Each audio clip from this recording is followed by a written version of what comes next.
প্রতিদিন 4 কোটি টাকার আম কেনা বেচা হয় বাংলাদেশের সবচেয়ে বড় আমের বাজারে। আমের রাজ্য চাঁপাইনবাবগঞ্জ জেলাতেই দেশের সবচেয়ে বড় আমের বাজারটি অবস্থিত। কানসাট শুধু দেশের সবচেয়ে বড় বাজারে নয়, এটি এশিয়ার দ্বিতীয় বৃহত্তম আম বাজারও। ছোট বড় মিলিয়ে এখানে প্রায় 250 আড়তি বসে আম বেচা কেনা করার জন্য। শিবগঞ্জ উপজেলায় কানসাট বাজারে অবস্থান।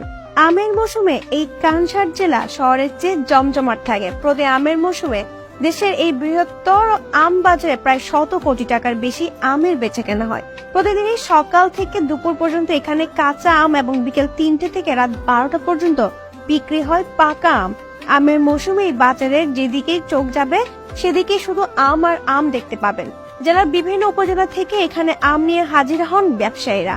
সারি সারি ভ্যান ও বাইসাইকেলের ডালিতে আম সাজিয়ে বসে আছেন চাষিরা। চারিদিকে হাঁক ডাক। আপনি দেশে প্রায় সব অঞ্চলের ক্রেতাদেরই দেখতে পাবেন এই বাজারে। এই বাজার থেকে প্রতিদিনই দেশের বিভিন্ন প্রান্তে যাচ্ছে শতাধিক ট্রাক আম। প্রতিদিন গড়ে 4 কোটি টাকার আম কেনা বেচা হয় কানসাটে। আম বাজারের পাশাপাশি সেখানে বিভিন্ন আম বাগান ঘুরে দেখতে পারবেন। চাইলে বাগান থেকেও নিজ হাতে পেরে আম কিনে নিতে পারবেন।